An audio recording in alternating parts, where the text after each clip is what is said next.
महाकुंभ 2025 की शुरुआत हो चुकी है और मकर संक्रांति पर पहला शाही स्नान भी हो चुका है। ऐसे में करोड़ों श्रद्धालु महाकुंभ पहुंचे थे, लेकिन कितना ज्यादा आप भी महाकुंभ 2025 पे आ रहे हैं, शाही स्नान पे आ रहे हैं और आप इन सब समस्याओं से बचना चाहते हैं तो यह वीडियो आपके लिए ही। आज की वीडियो में जितने भी जानकारी मैं दूंगा सारी लेटेस्ट जानकारी होंगी। कुंभ शुरू हो चुका है तो सारी जानकारी भी अब आ चुकी है कि कैसे कुंभ में सारी सुविधाएं आने वाले भक्तों के लिए की गई है। रुकने के लिए क्या व्यवस्थाएं, खाने के लिए क्या व्यवस्थाएं, रेट्स क्या है, टेंट के रेट्स क्या है, टेंट अवेलेबल हुए या फिर नहीं अवेलेबल हुए, डाइवर्जन कहाँ कहाँ पे है, पैदल कितना चलना है, रेलवे स्टेशन पहुंचने के बाद त्रिवेणी घाट संगम तक कैसे जाना है। तो ये सारी चीजें मैं आपको आज इस वीडियो के माध्यम से बनाने वाला, और कौन कौन से टूरिस्ट प्लेसेस कब कब बंद किए जाएंगे और कब खोले जाएंगे, क्योंकि टूरिस्ट प्लेसेस भीड़ के हिसाब से खोले और बंद भी किए जा रहे। तो ये सारी जानकारी आज आपको हमारे इस वीडियो के माध्यम से मिलने वाली। वीडियो आखिर तक देखिएगा क्योंकि वीडियो बहुत इन्फॉर्मेटिव होने वाला है, क्योंकि छोटी छोटी जानकारी आपकी महाकुंभ ट्रिप को बहुत आरामदायक कर सकती है। तो चलिए वीडियो को शुरू करते हैं। तो दोस्तों सबसे पहले बात आती है महाकुंभ 2025 सभी लोग कैसे पहुंचेंगे। तो महाकुंभ 2025 आने वाले भक्तों के लिए प्रयागराज में मुख्य रूप से 9 स्टेशनों से ट्रेनों का संचालन किया जा रहा है। Prayagraj junction, Prayagraj Rambagh, Prayag Sangam, Prayag junction, Naini junction,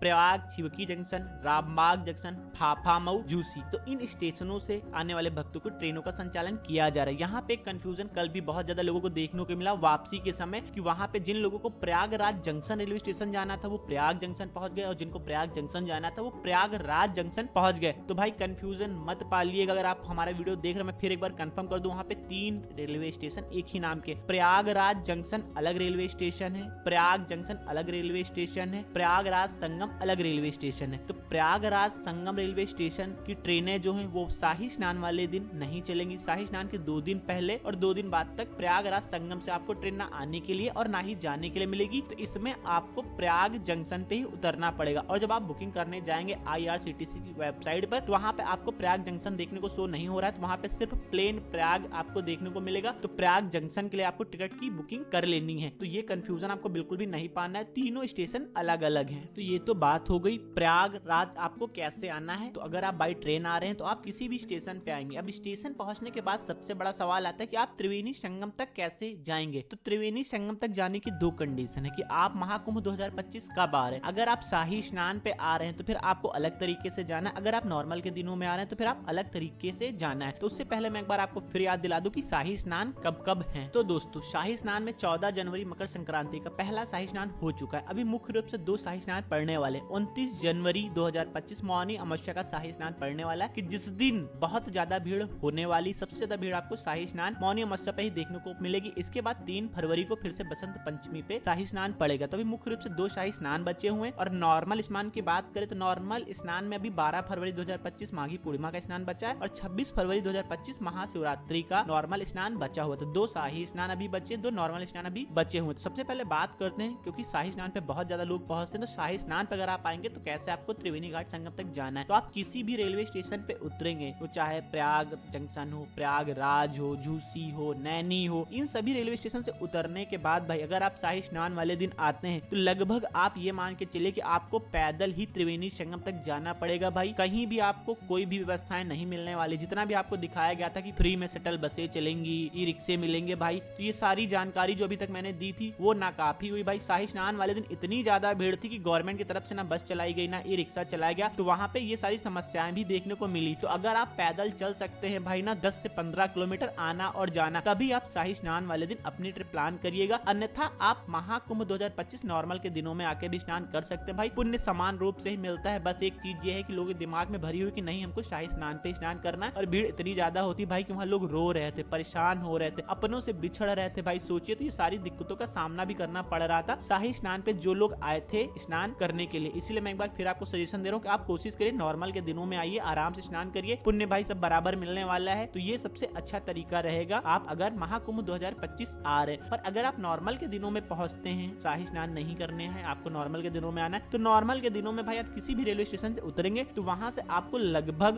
2 kilometre पहले तक के लिए टैक्सी की सुविधा, ई रिक्शे की सुविधा उपलब्ध हो जाएगी। फिर आपको 2 किलोमीटर पैदल चलना पड़ेगा। तो ये मान के चलिए आपकी 2 किलोमीटर तो आपको पैदल चलना ही है। अगर आप महाकुंभ आ रहे हैं तो 2 किलोमीटर जाना, 2 आना, तो लगभग 4-5 किलोमीटर पैदल आपको चलना पड़ेगा। आप किसी भी दिन महाकुंभ 2025 आएंगे, क्योंकि कल जब शाही स्नान हुआ तो सारी स्थितियां क्लियर हो गई कि कैसे गवर्नमेंट ने सारी चीजें डेवलप की हैं। और एक बात और मैं आपको बता दूं, अगर आप वापसी में कैसे से आएंगे भाई, ट्रेन से जाना भी, ट्रेन से आना भी। कई सारी ट्रेन स्पेशल चलाई गई हैं, बहुत सारी ट्रेनों को तुरंत संचालन किया गया भीड़ को देखते हुए। तो वहाँ पे बहुत अच्छी तरीके से गवर्नमेंट की तरफ से चीजें व्यवस्थित की गई हैं। जैसे कि मान लीजिए आपको लखनऊ की तरफ जाना है तो आपको अलग गेट नंबर से भेजा जाएगा, अगर आपको बनारस की तरफ जाना है तो आपको अलग नंबर गेट से भेजा जाएगा। तो ऐसे ही अलग अलग जाने वालों को अलग अलग गेट से एंट्री मिलेगी ताकि भीड़ एक जगह एकत्रित ना हो। तो ये और एक और बहुत अच्छी चीज आपको देखने को मिलेगी, जिन लोगों का रिजर्वेशन है उनके लिए जाने और आने के लिए अलग से गेट बनाएगा, और जिनका रिजर्वेशन नहीं वो नॉर्मल आना जाना चाहते हैं तो उनके लिए अलग एक जगह बनाएगी जहाँ पे उनको रोका जाता है। तो जब ट्रेन आती है तो उनको एकदम से छोड़ा जाता है, ट्रेन पे बैठाला जाता है पूरी सिक्योरिटी के साथ। ये सारी चीजें बहुत अच्छी तरीके से डेवलप की गई हैं आने और जाने वालों के लिए। अगर आप भाई बस आते हैं भाई तो बस से बहुत ज्यादा दिक्कतों का सामना करना पड़ेगा, क्योंकि बहुत सारी बसें तो सिर्फ फाफा मऊ तक आ रही, फिर फाफा मऊ से आप ई रिक्शे लेके पहुंचते हैं लगभग 6 से 7 किलोमीटर पहले तक, वहां से आपको पैदल ही जाना पड़ेगा। तो अगर आप बाई बस आते हैं तब भी आपको पैदल चलना है, अगर आप बाई ट्रेन आएंगे तब भी आपको पैदल चलना ही पड़ेगा। अब बात करते हैं रुकने की क्या व्यवस्थाएं मिलेंगी। तो अगर आप महाकुंभ 2025 में आते हैं नॉर्मल के दिनों में या फिर शाही स्नान के दिनों में, तो वहां पे पहुंचने के बाद आपको शाही स्नान वाले दिन जो वहां पे जितने भी आश्रय केंद्र बनाए गए हैं गवर्नमेंट की तरफ से रुकने की व्यवस्थाएं की गई, तो लगभग आपको वो फुल मिलने वाली है, या फिर जो रुकने की जगह है भाई वो सेक्टर 5, 6, 7, 8, 9, 10 इतनी दूरी पे बनाई गई है कि वहां से अगर आप जाते हैं महाकुंभ नहाने के लिए तो लगभग आपको 4 किलोमीटर पैदल चलना पड़ेगा। तो अगर आप उतना ही चाहते हैं तो सुबह सुबह आप पहुंचे, फिर दोपहर में पहुंचे, जाके आश्रय केंद्र में आप रुक जाइए। रुकने के बाद फिर अगर आपको स्नान करना है तो सुबह सुबह आप उठिए आराम से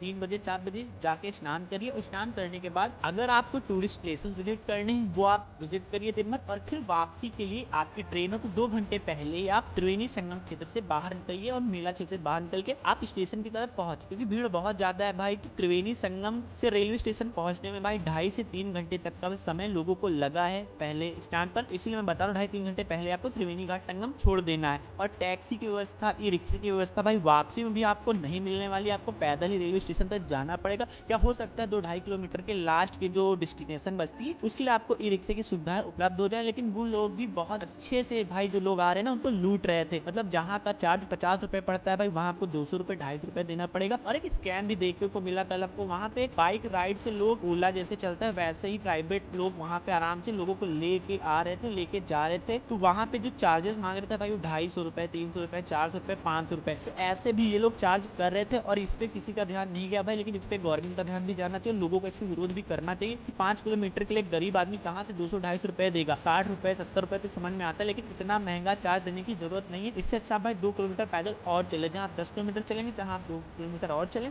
आराम से पैदल ही रेलवे स्टेशन तक चले जाए। ये स्कैम भी भाई मोटरसाइकिल वालों को वहाँ पे देखने को मिला हमको। तो हम बात कर रहे थे रुकने के लिए, तो रुकने के लिए आपको जो गवर्नमेंट तरफ से व्यवस्थाएं की गई आप उनमें रुकिए। इसके अलावा पे पर्याप्त मात्रा में टेंट बनाए गए हैं, लेकिन इसके लिए आपको शाही स्नान से एक दिन पहले ही पहुंचना पड़ेगा। शाही स्नान से एक दिन पहले आप पहुंची तो आपको रुकने की व्यवस्थाएं नॉर्मल रूप में हो जाएंगी, 2-2.5 हजार रुपए में भी है। वहाँ पे बहुत सारे टेंट सिटी बनाए गए हैं और आपको त्रिवेणी घाट संगम के आसपास नहीं रुकना है, कम से कम उससे 2 किलोमीटर पहले आपको अपने लिए स्टे की व्यवस्थाएं कर लेनी। और मैं हर वीडियो में आपको बता रहा हूँ कोशिश करें आप टेंट सिटी में ना रुकें, होटल ले लें, धर्मशाला ले लें, लॉज ले लें, होम स्टे ले लें। भर भर के भाई वहाँ पे होटल, होम स्टे, धर्मशाला बनाई गई है जहाँ पे पर्याप्त मात्रा में रुकने की व्यवस्थाएं भाई कल शाही स्नान के दिनों में थी, लेकिन लोग वहाँ पहुंच नहीं पा रहे। तो अगर आप नैनी झूसी की तरफ से आएंगे भाई तो महाकुंभ मेला क्षेत्र से लगभग 1 किलोमीटर पहले आपको बहुत सारे होटल, गेस्ट हाउस, धर्मशाला देखने को मिल जाएंगे। और अगर आप इधर प्रयागराज संगम की तरफ से आएंगे तो आपको स्टार्टिंग में ही बहुत सारे होटल, धर्मशाला देखने को मिल जाएंगे। तो आप इनमें ही नाइट स्टे कर लीजिए। नाइट स्टे का जो चार्ज होगा भाई वो 2.5-3 हजार रुपए के आसपास होगा अगर आप शाही स्नान पे आएंगे। नॉर्मल के दिनों में आएंगे तो भाई 1000 रुपए से लेकर 1500 रुपए में आपको रुकने की व्यवस्थाएं होटल वगैरह में हो जाएंगी। होटल वगैरह में उतनी मारा मारी नहीं जितना आपको बताया गया था, बस एक लग रहा था कि बहुत ज्यादा मारा मारी होगी। मारा मारी मेला क्षेत्र में है, टेंटों में, और गवर्नमेंट की तरफ से जो भाई बुकिंग के लिए टेंट बनाए गए थे उनमें भी अभी खाली है, लेकिन उसके लिए भाई आपको लाखों रुपए खर्च करना पड़ेगा। 20 से 25 हजार रुपए प्रति नाइट का अगर आप चार्ज दे सकते हैं तो आप गवर्नमेंट वाले में भी रुक सकते हैं। तो भाई ये तो बात होगी रुकने की क्या व्यवस्था है, कैसे आप त्रिवेणी संगम तक जाएंगे। बात करते हैं खाने पीने की। तो खाने पीने की मेला क्षेत्र में जगह जगह भंडारे चल रहे हैं, और जो भंडारे चल रहे हैं ये अखाड़ा क्षेत्र में चल रहे हैं। त्रिवेणी संगम जिधर आपको स्नान करना है इधर 1 से 2 किलोमीटर में आपको कोई भंडारा देखने को नहीं मिलेगा। खाने पीने की बहुत सारी आपको दुकानें छोटी छोटी देखने को मिलेंगी, बहुत ज्यादा बड़ी दुकान भी देखने को नहीं मिलेगी। तो यहीं पे आपको पानी के बतासा, टिक्की, ब्रेड पकौड़ा या फिर नॉर्मल सब्जी चावल रोटी वाला खाना आप खा सकते हैं। ये त्रिवेणी संगम क्षेत्र की बात कर रहे हैं जहाँ पे आपको स्नान करना है। इसके अलावा मेला क्षेत्र में गवर्नमेंट की तरफ से जो दुकानों का टेंडर हुआ था बहुत बड़ी बड़ी दुकानें बनाई गई हैं जहाँ पे आप भरपेट खाना खा सकते हैं, लेकिन यहाँ पे भी आपको महंगाई देखने को मिलेगी। 160 रुपए में आपको भाई थाली मिलने वाली है, 18 से 20 रुपए का आपको समोसा मिलने वाला है, चाय आपको 15 से 20 रुपए में मिलने वाली है। तो आपको इन दुकानों पर महंगाई भी देखने को मिलने वाली है। तो खाने पीने में आपको कोई दिक्कत नहीं आएगी, लेकिन थोड़ी सी महंगाई आपको देखने को मिलने वाली है। अब बात करते हैं आपको स्नान कैसे करना है। अगर आप नॉर्मल के दिनों में आएंगे तो आपको बहुत आराम से स्नान हो जाएगा, आपको कोई दिक्कतों का सामना नहीं करना पड़ेगा। और अगर आप मौनी अमावस्या पे आ रहे हैं, आप शाही स्नान करने आ रहे हैं, तो आपको स्नान कैसे करना है। तो आप जैसे ही प्रयागराज पहुंचेंगे, प्रयागराज अगर आप सुबह सुबह पहुंचते हैं मौनी अमावस्या वाले दिन ही, तो आप मान के चलिएगा आपको कोई भी साधन नहीं मिलेगा। रेलवे स्टेशन से आपको पैदल ही जाना पड़ेगा, चाहे आप नैनी झूसी की तरफ से आ रहे हो, चाहे आप इधर प्रयागराज जंक्शन की तरफ से आ रहे हो। संगम स्टेशन बंद रहेगा, मैं पहले ही आपको जानकारी दे चुका हूं। और अगर आपके साथ बूढ़े बुजुर्ग हैं, छोटे बच्चे हैं, तो पहले से एक कार्ड आप बनाइए। कार्ड बनाने के बाद उनको हैंग कर दीजिए उनके गले में, ताकि उनका एड्रेस, मोबाइल नंबर, सारी चीजें उसमें मेंशन हो। क्योंकि भाई पहले ही शाही स्नान पे लगभग 5000 लोग एक दूसरे से बिछड़ गए थे, जो अपडेट आया है। तो आप अपनों के साथ रहिए, ज्यादा दूरी बना के मत चलिए, क्योंकि भीड़ बहुत ज्यादा होती है। साथ में अगर आप ग्रुप में आ रहे हैं तो 4 लोग रस्सी पकड़ लें एक दूसरे से अलग अलग, इस तरीके से भी आप एक साथ में चल सकते हैं। और स्नान करने के लिए जब आप त्रिवेणी संगम पहुंचेंगे, त्रिवेणी संगम में आपको बहुत ज्यादा भीड़ देखने को मिलेगी। अगर आप सुबह 4 बजे से लेकर 12 बजे के आसपास स्नान करने पहुंचेंगे, तो इस भीड़ से बचने का मैं एक सही तरीका बताऊं, आप उस स्थान पे आप स्नान ही न करें जहां पे बहुत ज्यादा भीड़ है। लोगों को हमने वहां पे देखा कि एक ही हट थी कि हमको त्रिवेणी संगम पे ही स्नान करना है, और सबसे ज्यादा भीड़ त्रिवेणी संगम पे ही हो रही थी। और लेकिन मैं अगर आपको जानकारी दे दूं सही रूप में, तो त्रिवेणी संगम उस स्थान को कहते हैं जहाँ पे गंगा यमुना का मिलन होता है। किले साइड से यमुना नदी आ रही है और एक तरफ से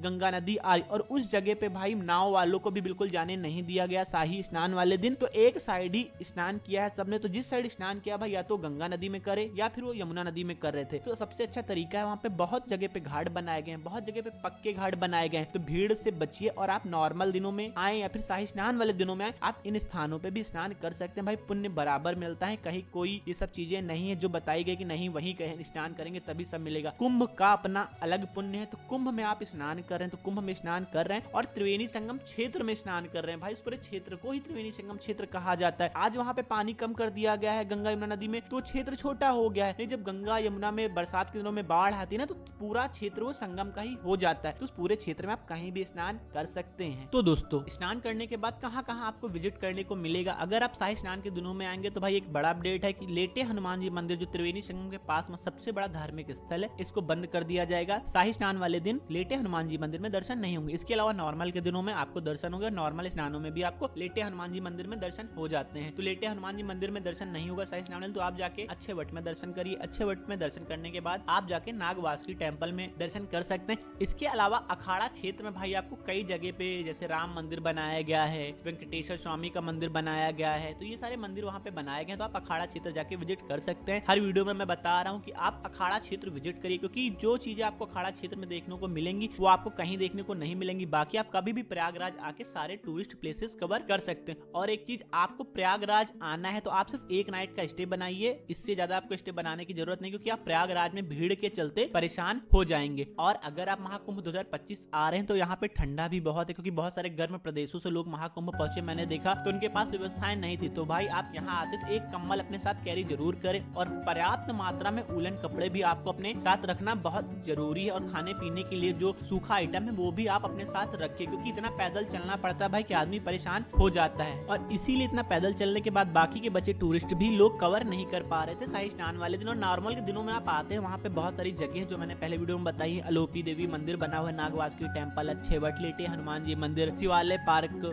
और काली घाट पे लेजर शो शुरू हो चुका है, जिसकी टाइमिंग 7 बजे से लेकर 7:40 रखी गई है। तो अगर आप ये सारी